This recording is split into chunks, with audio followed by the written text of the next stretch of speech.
It's a Stars After Dark kind of night here at DLLS. We've got Sean, we've got Luds, I'm Owen, Ryan is our producer, a.k.a. Shaft, Hot Fudge, Chocolate Thunder, you name it. We're still working on it. Which one is it going to be? But Sam is supposed to be here. There he is. His framing is immaculate. His lighting is perfect. Too much.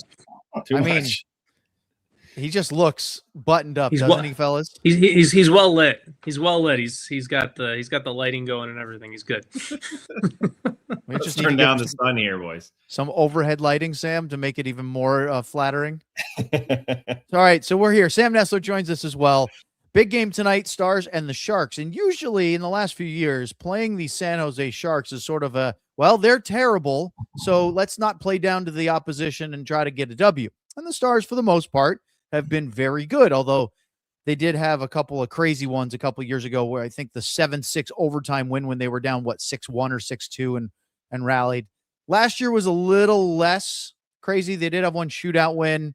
They had a couple of blowouts of 8-3, their only trip to San Jose. They go to San Jose twice this year, again next month. So it's kind of weird. 3 games against these two teams, all between December 5th and January 10th. So let's get right to it, fellas.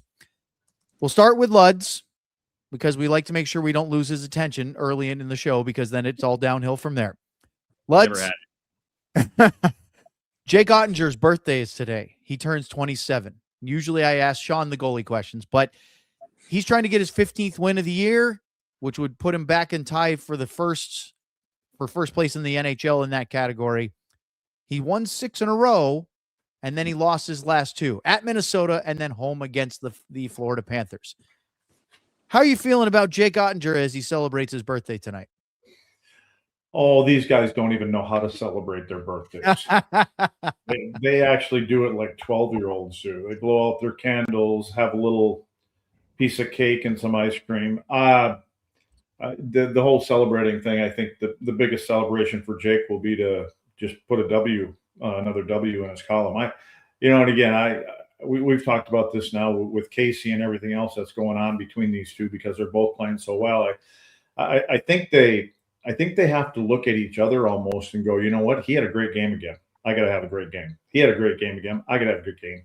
So I think that's a good competitive thing going on. Whereas when you see a guy like, for instance, Hellebuck, where he's going to play 9 games and then somebody gets 1, I think it keeps them both on their toes, literally and figuratively, I guess, sometimes. So I expect a good game out of him here. I mean, it's a game that the team should win. I think their mindset has to change a little bit because it's not the same old Sharks that we've been used to. So there's a couple more bullets in the gun. So Jake will have to be ready. Sean, when you talk about when you hear Luds talk about Casey DeSmith pushing, which he's on an 11-game point streak. He's been very, very good for the Stars. How much can a backup who very much knows that he's not the starter, like Jake Oettinger is the number 1, and it's not 1A, 1B, right? It's 1 and 2. Now, the 2 is a really good 2, and he's been fantastic for them. But is there still that element because of the competitiveness, because of the way that DeSmith is played, that he can be pushed along?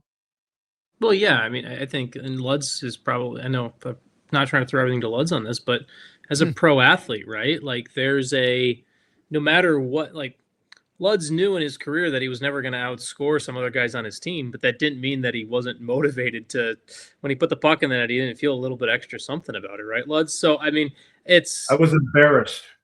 Yeah.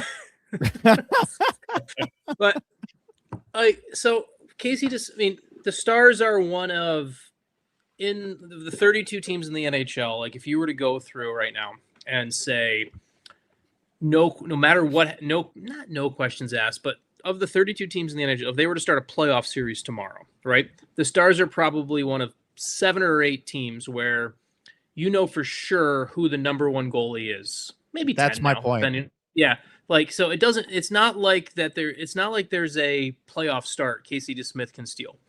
And even if he could steal a playoff start, it would have to happen it would basically be something that happened off of Jake having a couple really bad games. So, Can You mean like a little under a year ago? I was just thinking the same thing. Yeah.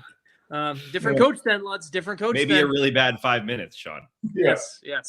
But he never could have stolen a start. It was just stolen Just stole the loss. Yeah, but I think this season, from a Casey DeSmith perspective, you can steal as many games as possible. And Casey's on his deal with Dallas. He's got another year after this one. I know he's happy making $1 million right now on this deal, but if you're Casey DeSmith, everything's in the long-term plan too. 2 years from now, cap's going to go up. You're a reliable goalie. Someone else there might be a job opening for you somewhere else where you could actually have that opportunity to win the starter. So I know it's the long-term plan for Casey on things, and it's try to help the Stars win as many games as possible. But for his career, if he can keep stealing starts now, 2 years from now, someone else is going to give him an opportunity to battle for a starting job potentially. Boy, Sam, as Sean just saying that, you just can't help but think about what Scott Wedgwood has done kind of in a weird path, because he didn't expect to be in Colorado.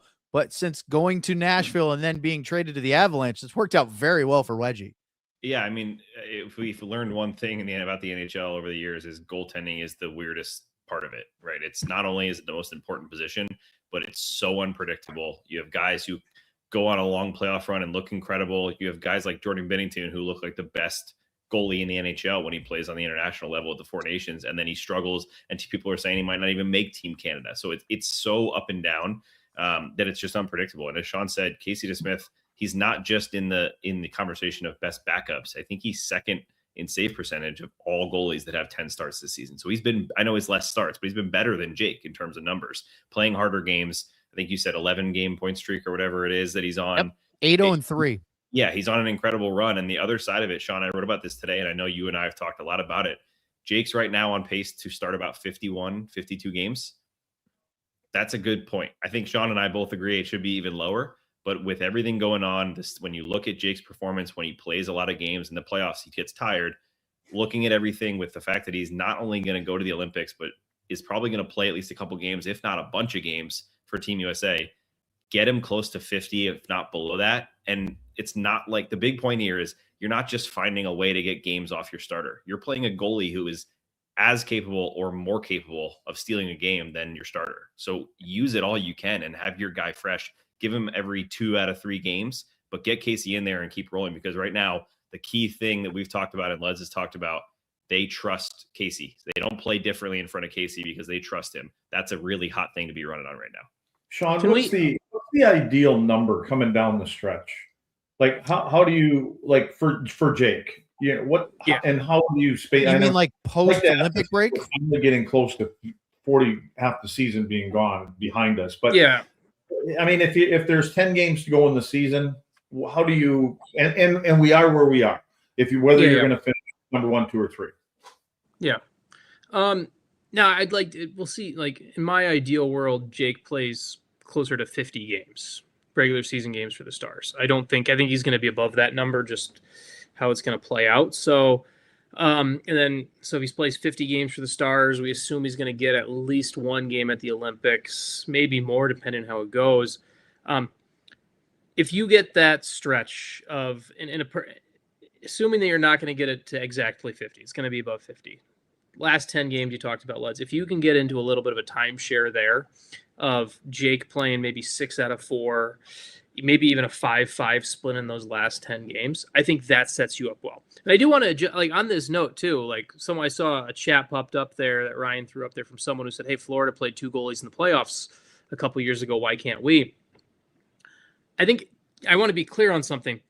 That's not the way Casey DeSmith's playing. You could have that happen. You have to remember, the reason Florida played 2 goalies in the playoffs 2 years ago was Bob was unplayable at the end of the year. He was just horrible. Alex Lyon came in and was basically saved the season that Florida even made the playoffs in the year they lost to Vegas in the Stanley Cup final. And Lyon had some starts in round 1 there. So you have Casey as that option. The point is, I don't want to be in that spot where you're playing 2 goalies in the playoffs because Jake has become unplayable down the stretch. So and you're also not, I mean, if you had to, right, like, knock on wood, because I don't want us to deal with that situation, but you go to game 2 of the playoff, you're game 1 and say game 2 of the game 2 of a series, and it goes 7 overtimes. Just being crazy here. It goes 7 overtimes or whatever, and like, all right, we're going to an NHL record.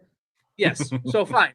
Oh, and what's your Michael Layton game 5? Is that No, it was a 5 overtime game. Yes, and 101 shots faced. Yeah, so that was pretty ridiculous. In game 2 of the series, I feel pretty good about having Casey DeSmith there as opposed to whoever the other guy's backup is. So I think that's an important thing when you talk about this kind of starter for the playoffs. Exactly. Yeah, exactly.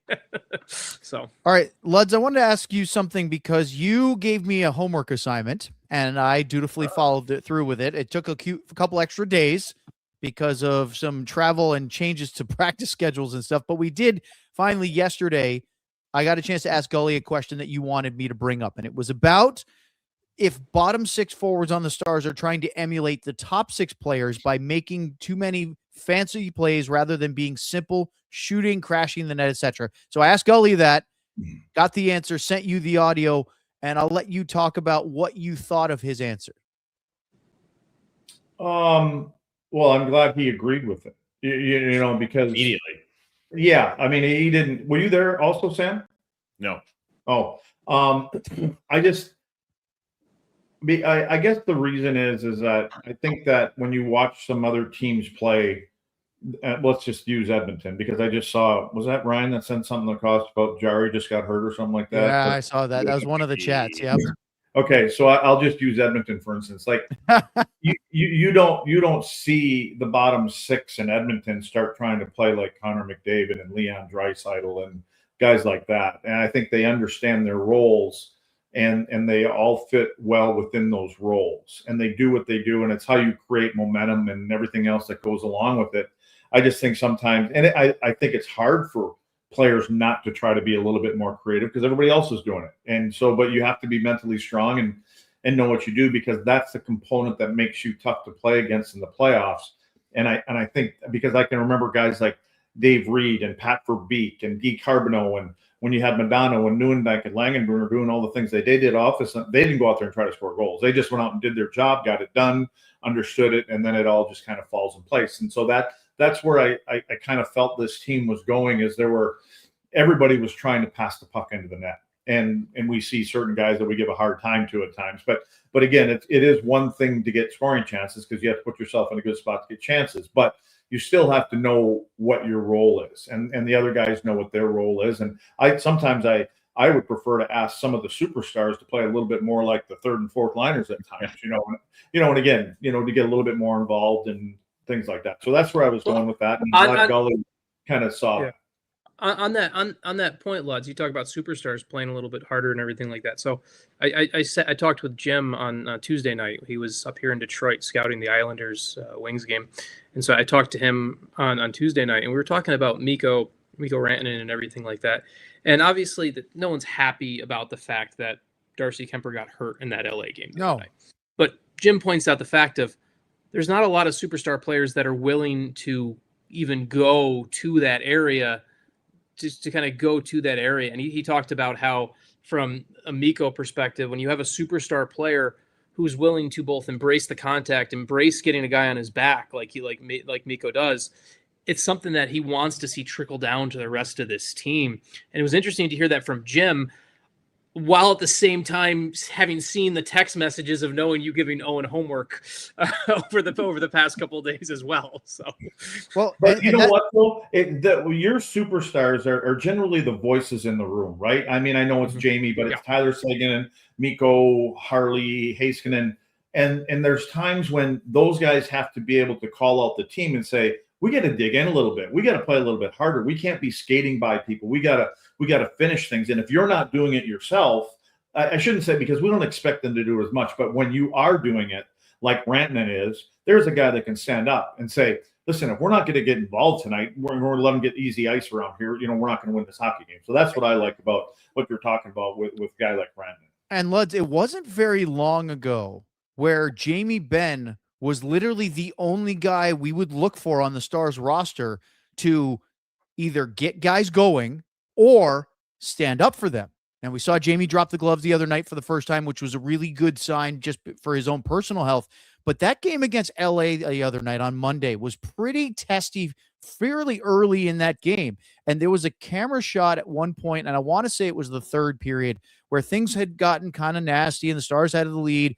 And it was between the benches. And it looked like Corey Perry on the Kings bench, of course, was yapping at Mikko. And there's Mikko Rantanen and Jamie Benn at the forefront, right in that space where, the backup goalie, in this case it was Jake, sits between the two benches. Now, look, we all know Mikko Rantanen is not made a living dropping his gloves, but he's also a big guy, and guys don't mess with him that much.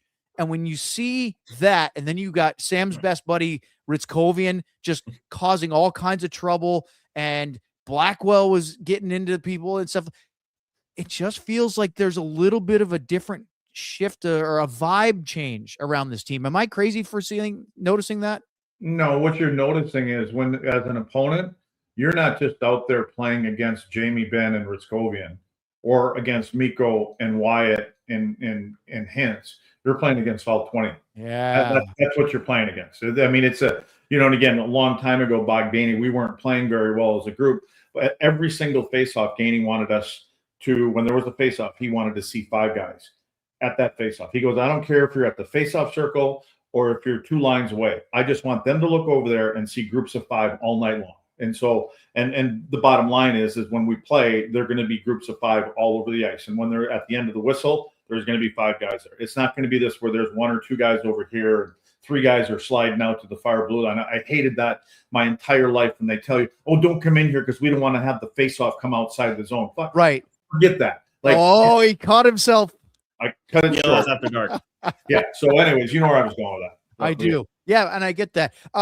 We're going to continue this. We have a lot more to get to, but we have an ad break first, and this is live. So get ready, Luds and Sam. It's about to get fun here in the Stars pregame show. I'm not sure it's going to be that much fun because we're going to talk about these beautiful hats again. Oh, yeah. There they are right there. Mine shipped. And then we got the Cadillac one over there. There's no way for us to know if Luds' order shipped. Well, there you go. So I paid extra. Okay. I paid extra to get them here in 3 days. And I don't know how long ago we did this one, but it was more than 3 days ago. It was what? Was it Monday? Yeah, it was more than 3 days ago. So anyway, no hats. And then I can't get into the damn thing to even check and see if because I don't even know what my password is. I don't know what the email address is. Anyway, but they're beautiful hats. We're gonna run out and grab them before they're all gone. They will be gone soon. So anyways, if my kids are watching, there's your Christmas presents. Good luck. Good job, Luds. The hats, mine shipped, so I will let you know when I get them. But you ordered it after mine?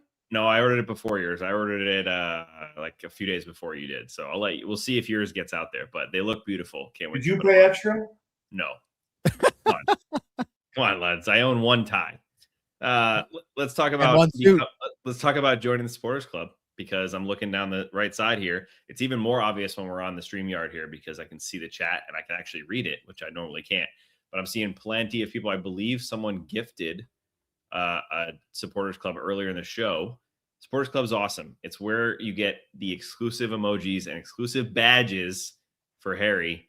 So you can stand out in the chat. You can use all kinds of funny emojis like the bing bong that I'm seeing right now, the Luds, the cone, the Cowboys ones, the big text. There's plenty. We get more, the more people that join. And mine ran out after T.O. gifted me one. So I couldn't watch. Oh, poor guy. They've been trying to get Kayla for 2 months. I know. I couldn't watch Lud's behind the scenes video from a week or so ago. It came up on my YouTube the other day, and I went to click it and it said, you have to join the Supporters Club. So join it so you can watch that video and tell me what it's about. Behind the scenes video? I think you were talking about your 99 jersey or something.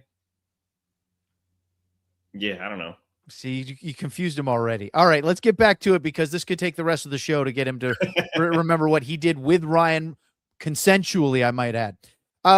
Guys, Matt Duchene, Mikko Rantanen didn't practice yesterday.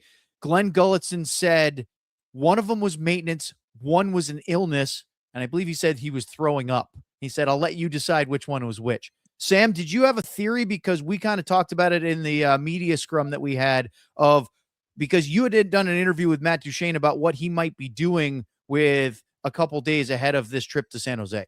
Yeah. He told me all he said to me originally was that he was going to do some workout in the Bay Area. He flew out to, I think it's in San Francisco specifically.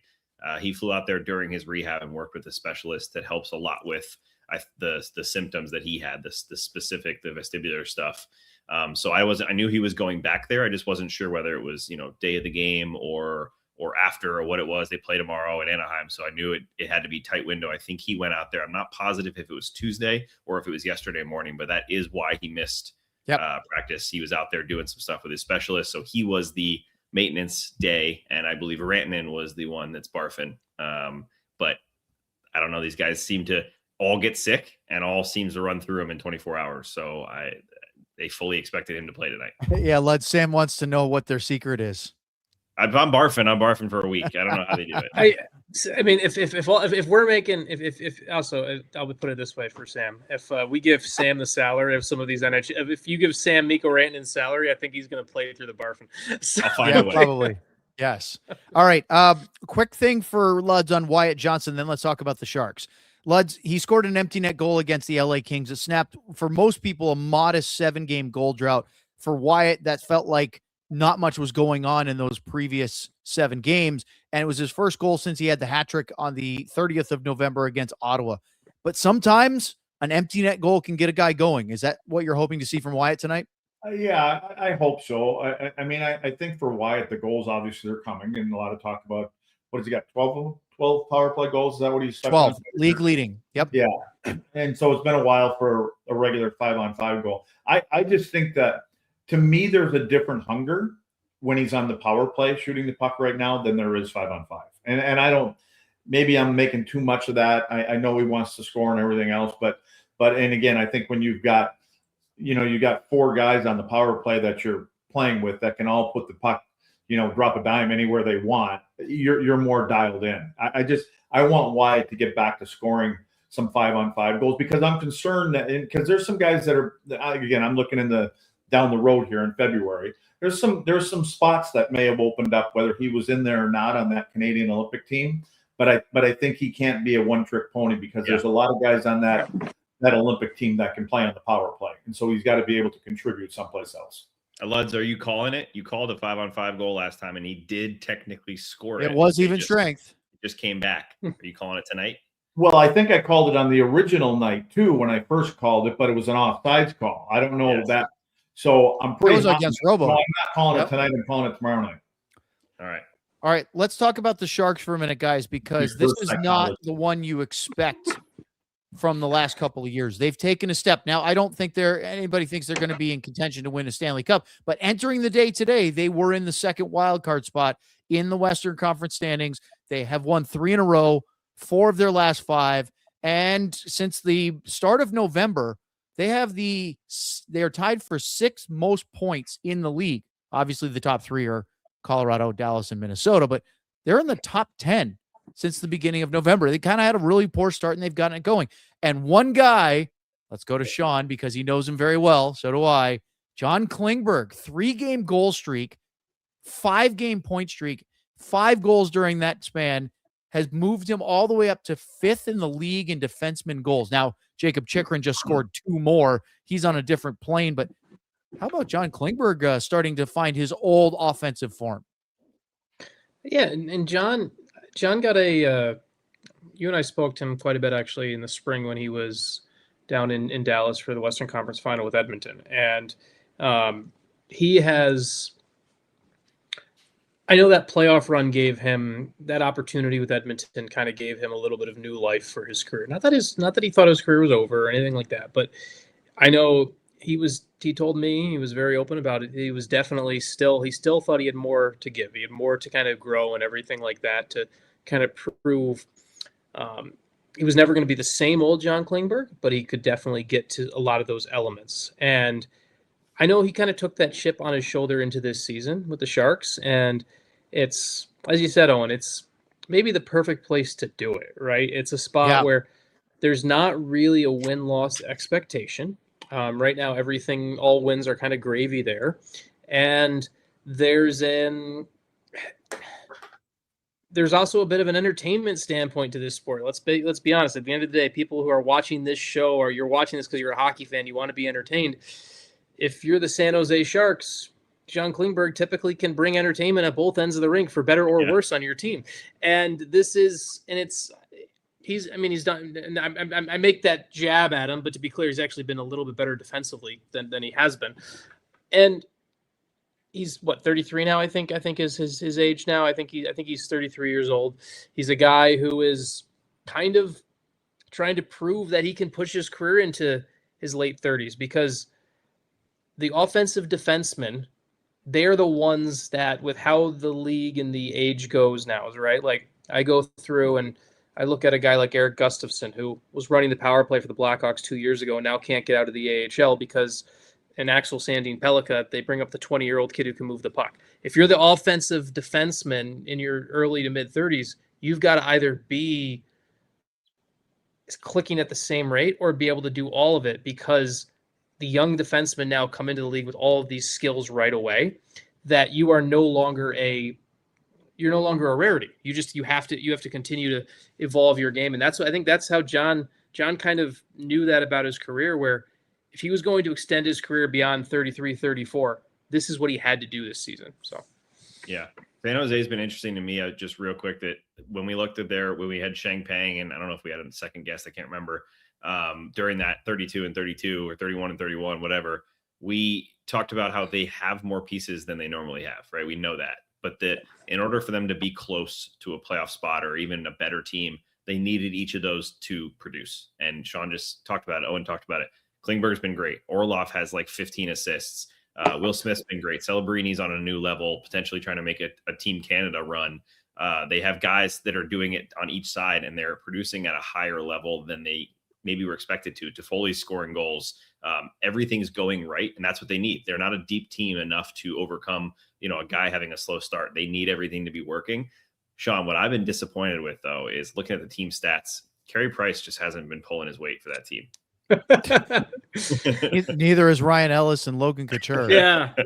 Now, to be fair, they do have by far one of the most entertaining, not saying good, but they do have by far one of the most entertaining duos in net. I think we get Nedeljkovic tonight, right? I believe that's the plan. And Alex, I know Alex very well. Alex is a mad gambler with the puck, so there's entertainment factor on that end of. He's the reason why we should not have the trapezoid rule anymore. Yes. I mean, Nedeljkovic has goals, and did he ever get the one in the NHL? I know he has 2 in the AHL, and he had an ECHL one. I know he took a couple. But it's going to be. You talk about interested just from a schematic point for the game tonight. That's going to be one of the talking points of this goalie who loves to play the puck. He loves to get out and play the puck.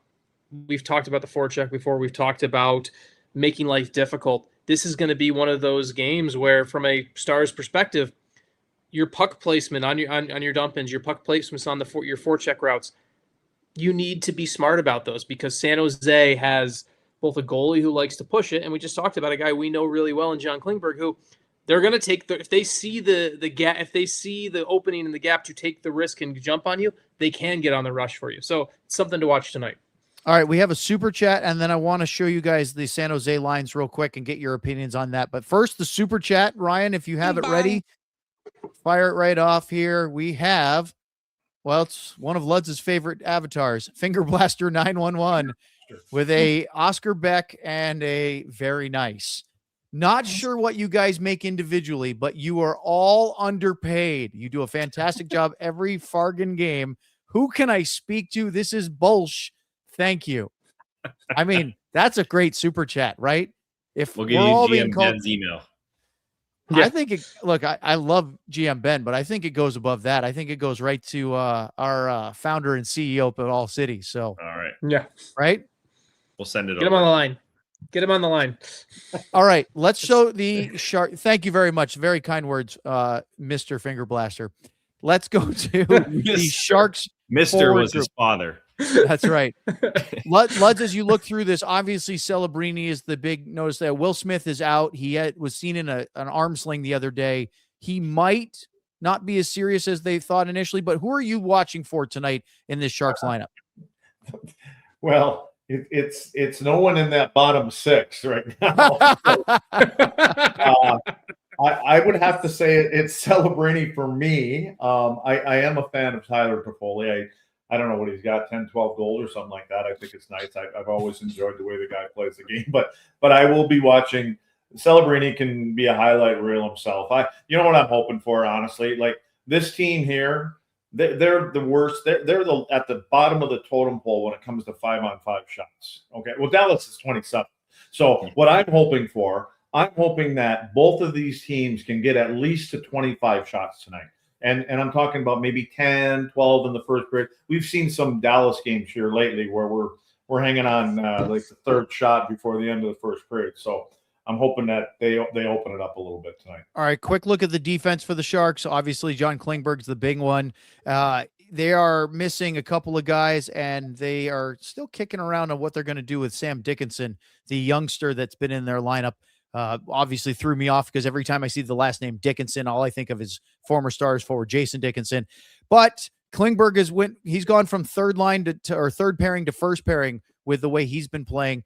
And now I want to show you the Stars lineup really quickly because Sam caught our attention. Mike Heika tweeted out the lines, and the forward group for the Stars, I thought we were going to see maybe Matt Duchene in the middle with Johnson on the wing, but this is what I sent to Ryan.